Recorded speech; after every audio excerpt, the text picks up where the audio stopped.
റാം നാരായൺ റാം. ജന്മസിദ്ധമായി ഉണ്ടായ മനുഷ്യൻ, സുഖപ്രേരിത ശക്തിയുള്ള മനുഷ്യൻ. ഇതെല്ലാം പറയാൻ കഴിയില്ല. അദ്ദേഹം ജീവധർമ്മത്തെക്കുറിച്ച് സംസാരിക്കും. സകല ജീവികളെയും കുറിച്ചും കർത്തവ്യങ്ങൾ മനുഷ്യർക്കുള്ളതെന്നോ അല്ലെന്നോ മാത്രം ഇല്ല. മനുഷ്യൻ താനെ വലിയവനാകണമെന്നാഗ്രഹിക്കുന്നു. പക്ഷേ ആരാണ് വലിയവൻ? ആരാണ് ചെറുത്? മനുഷ്യൻ വലിയവനോ? ഇല്ല, ഇല്ല.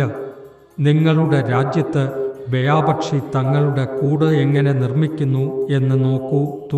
തൂങ്ങി അതിൻ്റേതായ രീതിയിൽ അത്ഭുതകരമായ അതിന്മേൽ കൂട് നിർമ്മിക്കുന്നുവ. അതുപോലെ മനുഷ്യൻ ഒരിക്കലും കഴിക്കില്ല.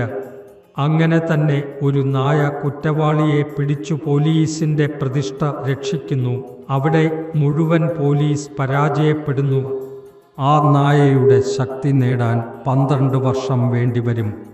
അതുപോലെ പാമ്പിൻ്റെ ശക്തി നായയുടെ ശക്തിയേക്കാൾ കൂടുതലാണ്. പർവ്വതഭാഗങ്ങളിൽ ഒരു തരത്തിലുള്ള കീടം ഉണ്ടാകുന്നു. അത് എപ്പോഴും രൂപം മാറ്റുന്നു. ഒരു ഗിരഗിറ്റിന് ആക്രമിക്കാൻ ശ്രമിച്ചാൽ കുറച്ച് ദൂരം പോയ ശേഷം ആ ഗിരഗിറ്റിനെക്കുറിച്ച് ചിന്തിച്ച് അതിൻ്റെ രൂപം തന്നെ സ്വീകരിക്കുന്നു. ഇത് എത്ര വലിയ ശക്തിയാണെന്ന് കണക്കാക്കൂ. അതിനാൽ ആരാണ് വലിയവൻ, ആരാണ് ചെറുത് എന്നതിന് കാര്യമില്ല. അതാണ് സകല ജീവജാലങ്ങളുടെയും ധർമ്മം. ജീവധർമ്മം മൂഢവിശ്വാസങ്ങൾ സ്വാധീനിച്ചിട്ടുണ്ട്.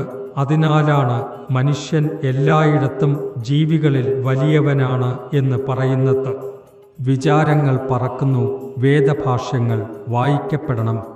വളരെ വായിച്ചതിന് ശേഷം പറയുന്നതിൽ തെറ്റ് സംഭവിക്കാം.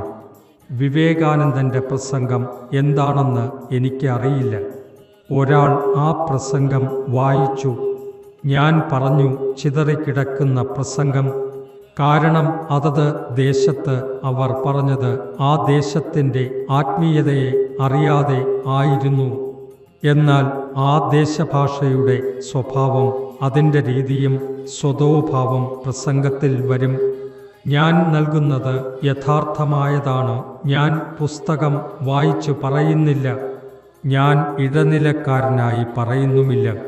കാരണം ബാല്യത്തിൽ തന്നെ ഞാൻ യഥാർത്ഥ സംഗീതധ്വനിയുമായി ബന്ധപ്പെട്ട് കഴിഞ്ഞിട്ടുണ്ട്.